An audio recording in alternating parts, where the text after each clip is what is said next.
오늘은 종이 될 자유, 종이 될 자유라는 제목으로 우리 하나님 말씀 함께 나누도록 하겠습니다. 베드로는 예수 그리스도를 믿어 거룩하게 된 성도들에게 너희가 이방인들이 사는 그 세상 속에 살지만 거룩한 하나님의 백성들로서 그들과는 달라야 한다 하는 것을 말씀하고 있는데, 세상 사람들이 추구하는 것 추구해서는 안 되고, 그들이 먹는 것 우리가 함부로 혀를 갖다 대면 안 된다 하는 것을 쭉 풀어서 지금 설명을 해주고 있는 겁니다. 근데 뭐 사실 베드로가 이렇게 굳이 하나하나 디테일하게 얘기하지 않아도 제대로 된 성도들이라면 당연히 세상의 것 먹거나 추구하는 것, 또 세상이 즐거워하는 그 즐거움을 우리가 추구하지 않게 되는 것이 당연한 겁니다. 뭐 예전에 노래방 다니고 당구장 다니고 이런 게 재밌고 즐거웠는데, 예수 그리스도를 믿어 하나님의 백성 됐다면 당연히 그런 거 이제 즐겁지 않아야 되고, 또 거기 있으면 머리 아프고 빨리 그 자리를 떠나고 싶은 게 굉장히 지극히 정상적인 겁니다. 근데 그렇게 되지 않았다, 여전히 사람들과 같이 흥청망청 즐기는 자리에 있는 게 내가 즐겁다 하면 그리스도인으로서는 사실 문제가 있는 겁니다. 하나님께 집중하고 있다면 당연히 그런 자리에 있는 게 어려울 수밖에 없는 겁니다. 하나님이 기뻐하시지 않는 자리라, 또 성령님께서 힘들어하시는 자리, 또 그분이 기뻐하시지 않는 자리이기 때문에 그런 겁니다. 또 주일에 예배당 나와서 하나님께 예배드리지 않으면 당연히 힘들고 불편해야 정상적인 겁니다. 여러분들이 어떤 상황이든지 간에 주일에 예배를 드리지 못했을 때 이 내면에서 올라오는 그 불편함을 여러분 느껴보신 적이 있을 겁니다. 그냥 그게 습관이라서 그런 것이 아니고, 내 영혼이 당연히 하나님께 드려야 되는 그 예배 시간에 다른 것을 하고 있을 때 느껴지는 그 영적인 불편함들을 여러분들이 느끼셔야 되는 겁니다. 그 주일 아침에 제가 교회를 좀 일찍 올 때 보면 아주 그 알록달록한 등산복을 입으신 분들이 꽤 계세요. 그래서 가방 메고 등산복 모자 쓰고 뭐 지팡이 같은 거 짚고 버스 타러 가시는 분들 보는데, 여러분 제가 그분들이 불쌍해 보일까요? 부러워 보일까요? 당연히 불쌍해 보이죠. 목사니까 불쌍해 보이는 게 아니고, 하나님을 모르고 하나님을 예배하지 않고, 물론 뭐 그분이 일부 예배가 뭐 새벽에 있는 교회를 다니시는지 어떤지는 알지 못하겠지만, 어쨌든 주일을 온전히 주님께 드리지 못하고 그분 안에서 안식하지 못하며 산으로 들러 나가고 또 뭐 골프 치러 다니고 뭐 이런 것들을 볼 때 불쌍해야 됩니다. 여러분들도 주일에 그 필드 그린색 쫙 펼쳐져 있는 데서 골프 치시고, 산 좋고 물 좋은 곳에 여행 가고 등산 가고 뭐 좋아하는 운동하러 다니고 축구하러 다니고 이런 분들을 볼 때 여러분 불쌍해야 됩니다. 왜냐하면 가장 높은 가치를 모르고 지금 살아가고 있기 때문에 불쌍하셔야 됩니다. 나도 예전에는 그랬지만 지금 나는 영원한 가치를 알고 누리고 추구하며 살아가고 있기 때문에. 뭐 마찬가지로 예전에는 카페에 모여 앉아서 다른 사람들 뒷담화하는 것 너무 재밌었죠. 다른 사람 얘기가 진짜 재밌거든요. 놀라운 건 지금도 다른 사람 얘기를 하면 어느 정도 즐거움이 있다는 겁니다. 그런데 여러분 지금은 그러면 안 됩니다. 사람들이 3, 4, 5 모여서 다른 사람 얘기하고 뭐 제일 즐거운 얘기가 교회 분들 얘기하는 거잖아요. 목사님도 씹고 장로님도 씹고 권사님 집사님 돌아가면서 씹고 뜯고 맛보고 즐기는 거 재밌습니다. 근데 여러분 그거 보시면 이제는 역겨우셔야 됩니다. 그리고 빨리 그 자리를 피해야 정상적인 그리스도인입니다. 왜냐하면 우리는 그리스도의 장성한 분량으로 계속 자라가는 사람들이기 때문에 더 이상 그런 것에 여러분들이 마음 주시면 안 됩니다. 여러분들이 신앙생활 하신 그 연수만큼 여러분들은 이미 자라나셨어야 되거든요. 근데 수십 년 설교 들었고 체험도 했고 성경 공부도 했고 아는 건 많아졌는데 장성한 분량은 되지 못했다 하는 이유는 어디에 있는가? 사랑 안에서 참된 것을 행하지 않았기 때문에 장성한 분량이 되지 못한 겁니다.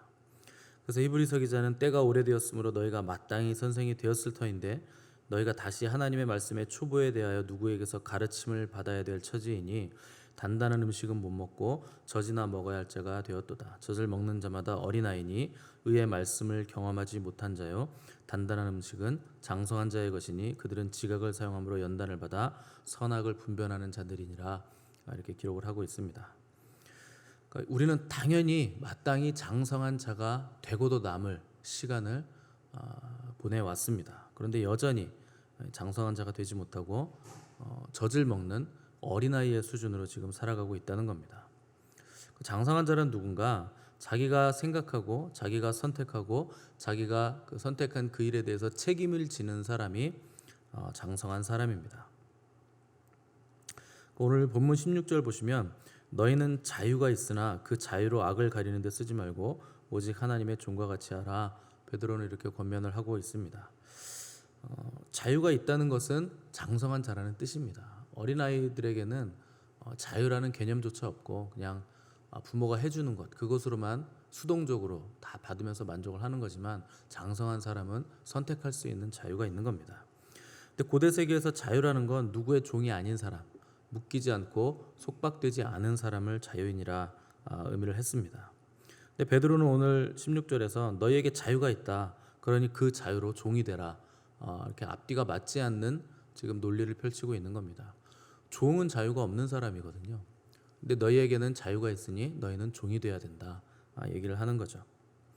자유라는 건 아무데도 묶이지 않는 것, 아무 간섭도 받지 않는 것이 자유인데 앞뒤가 맞지 않는 종이 되어라 하는 명령을 지금 성도들에게 주고 있는 겁니다.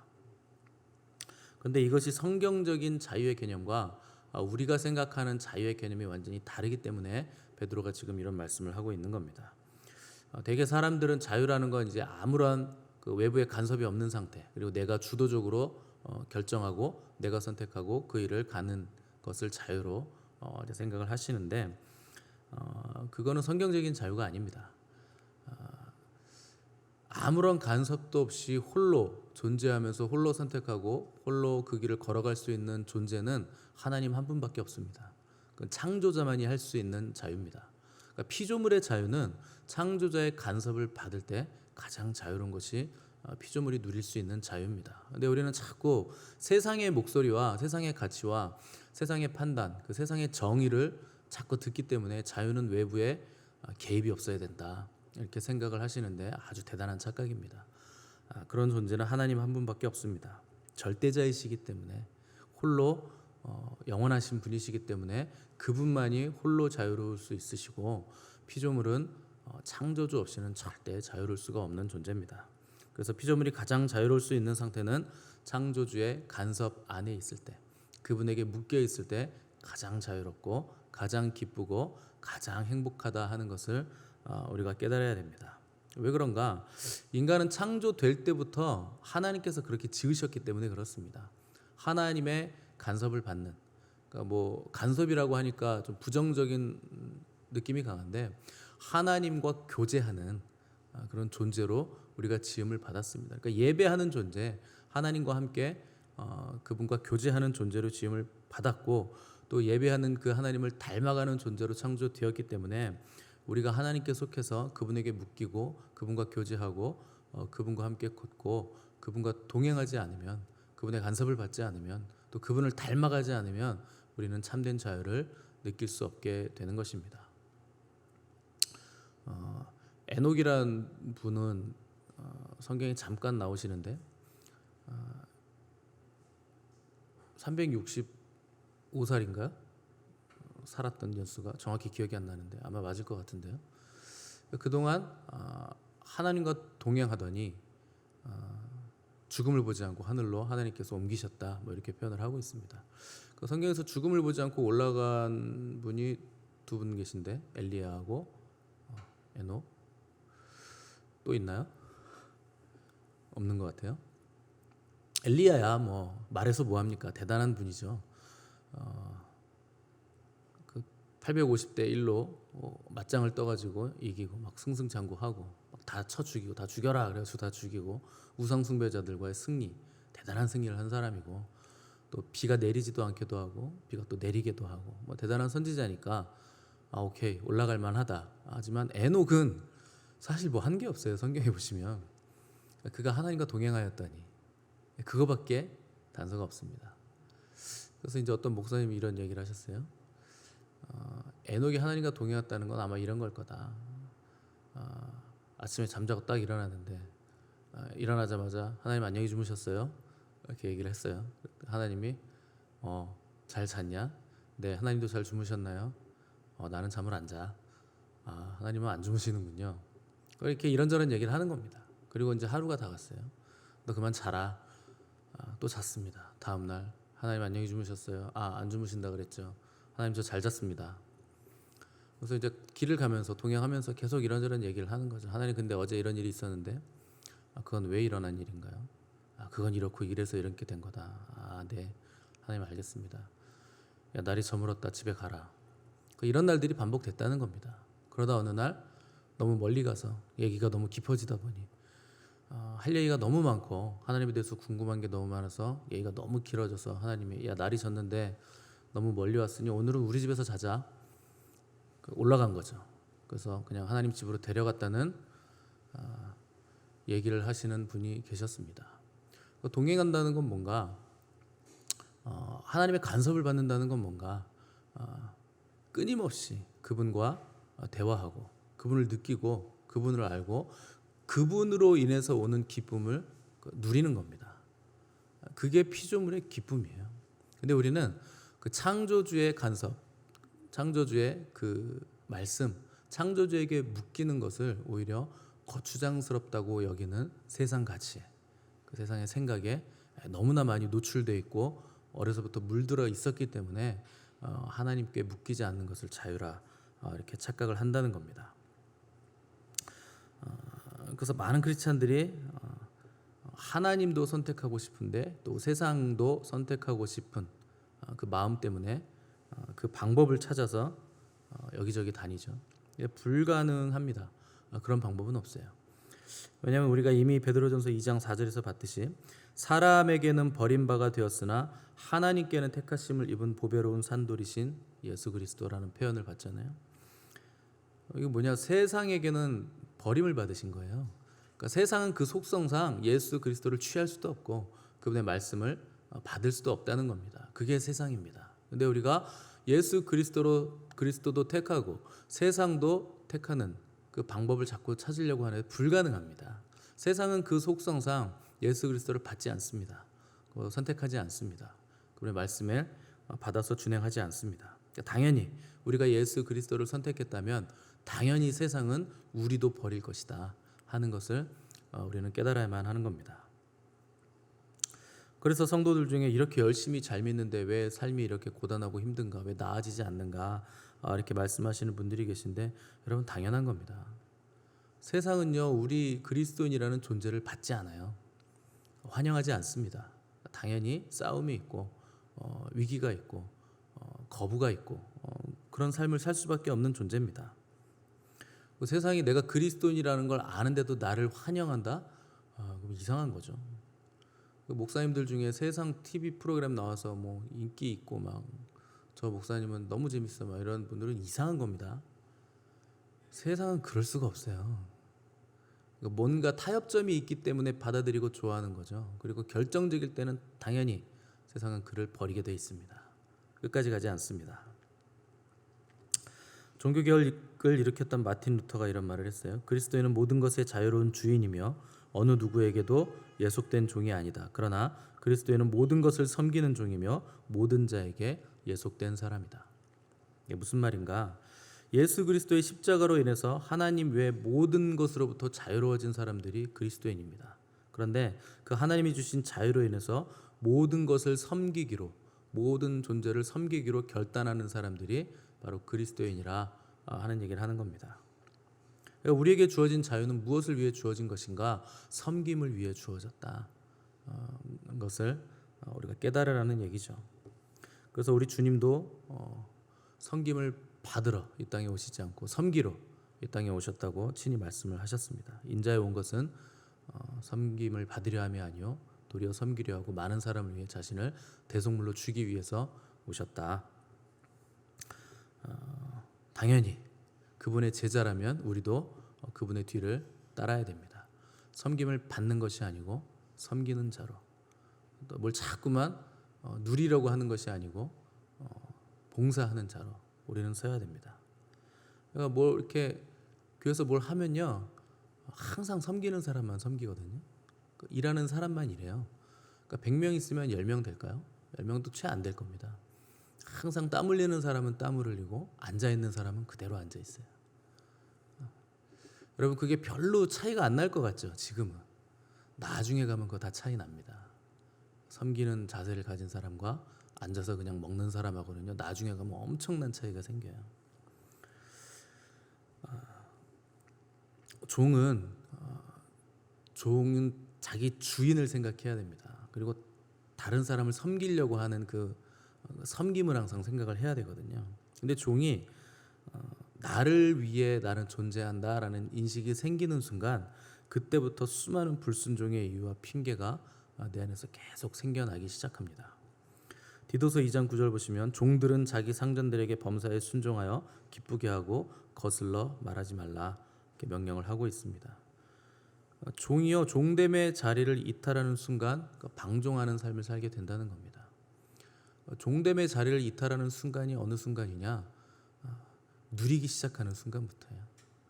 내가 섬기지 않고 다른 사람은 섬기고 있는데 나는 누리고 있다. 그러면 종됨의 자리를 이탈한 거죠. 그래서 베드로가 말한 우리에게 있는 자유가 무슨 의미인가?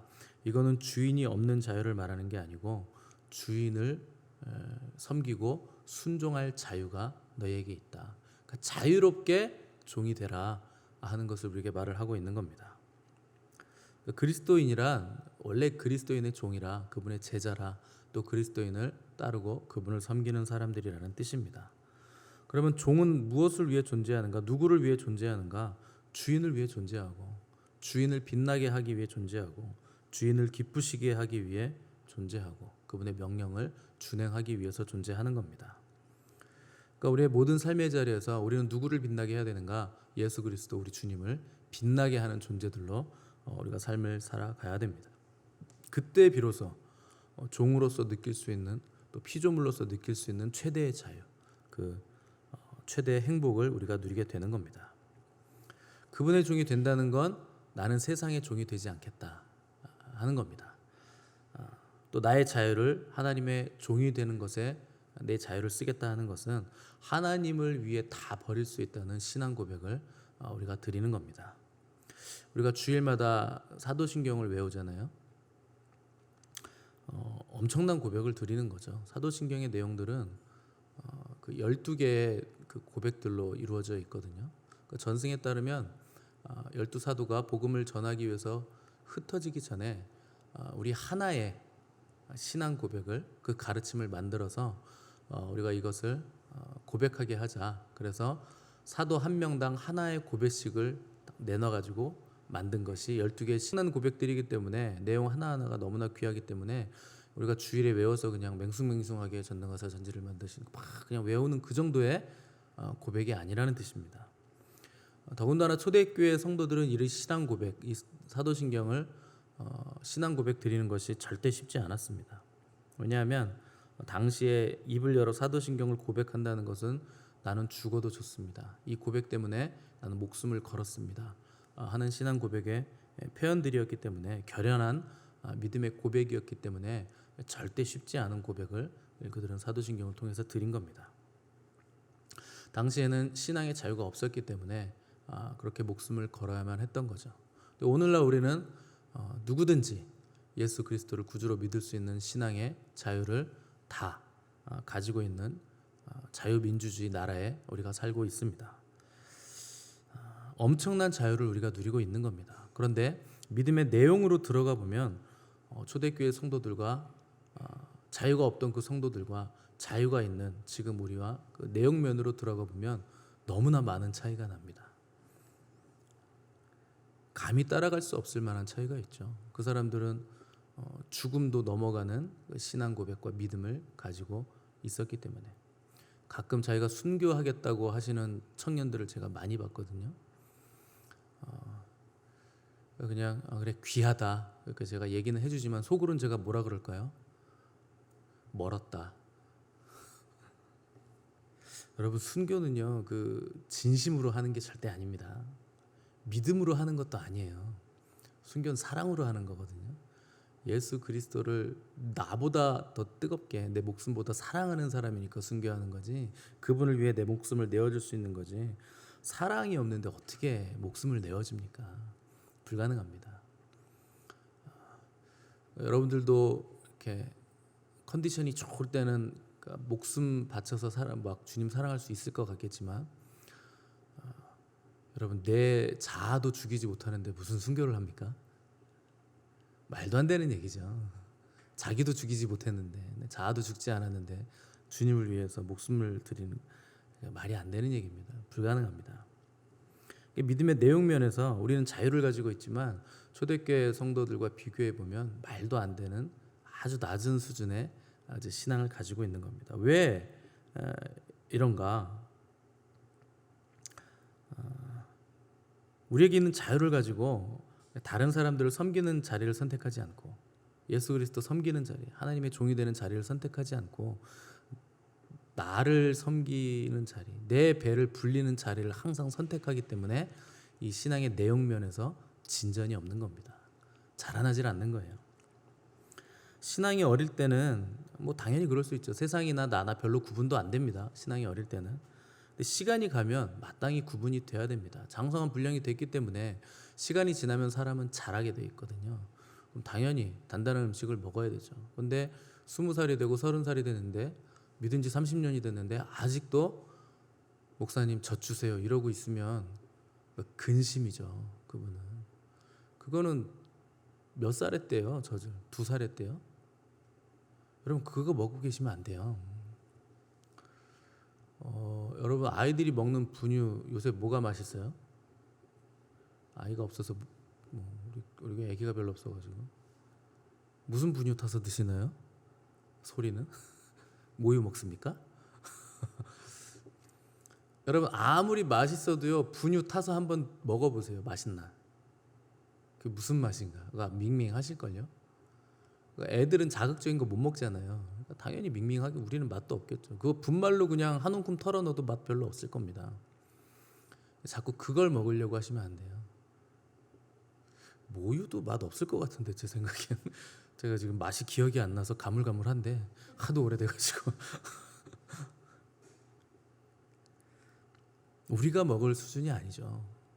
근데 20년 지나고 30년 지나고 40년 믿었는데 아직도 젖을 먹겠다고 징징대고 있으면 그 사람은 부모의 근심입니다.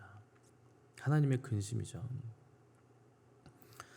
어릴 때는 구분이 안 되지만 시간이 가면 반드시 구분이 돼야 됩니다. 어렸을 때는 세상 사람인지 그리스도인인지 티가 나지 않지만 장성한 분량이 되면 선명한 그리스도인의 모습이 나타내야 돼요. 믿음과 신앙의 고백이요, 선명해지셔야 됩니다. 뭐 그리스도인인지 세상 사람인지 아무도 모른다? 이거 심각한 문제가 있는 거예요. 한번 생각을 해보셔야 됩니다. 아직까지 나의 신앙은 하나님을 기뻐한다고 입으로는 고백하지만 세상에 있는 것도 기뻐하고 있는 상태는 아닌가? 세상의 기쁨과 나의 기쁨이 별반 다를 게 없다면 심각한 거죠. 여러분, 한번 가슴에 손을 얹고 생각을 해보십시오.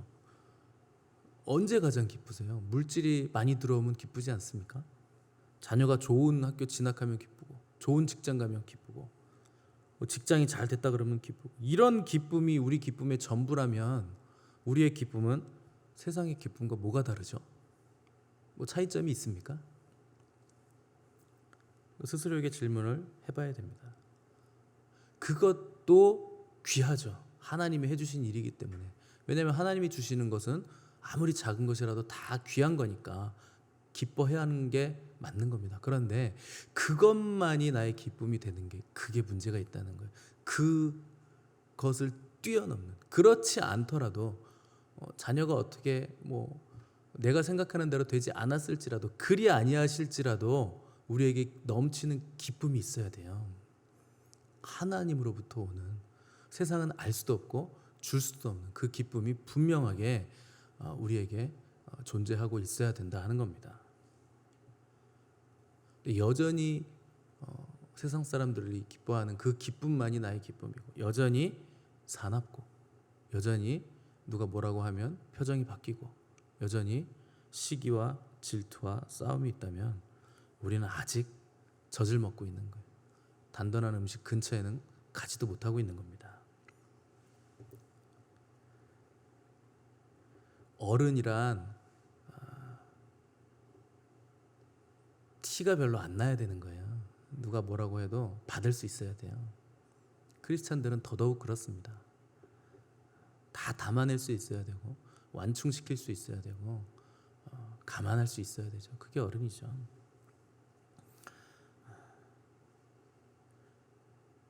세상의 기쁨이 나의 기쁨이라면 신앙을 점검하시길 바라고, 그러나 세상에 알 수도 없고 줄 수도 없는 세상의 기쁨을 뛰어넘는 하늘의 기쁨이 우리 안에 있어서 내가 그 기쁨을 경험하고 있다면 연약할지라도 우리는 하나님의 종이 되는, 이 종 되는 길, 섬기는 길을 걷고 있는 겁니다.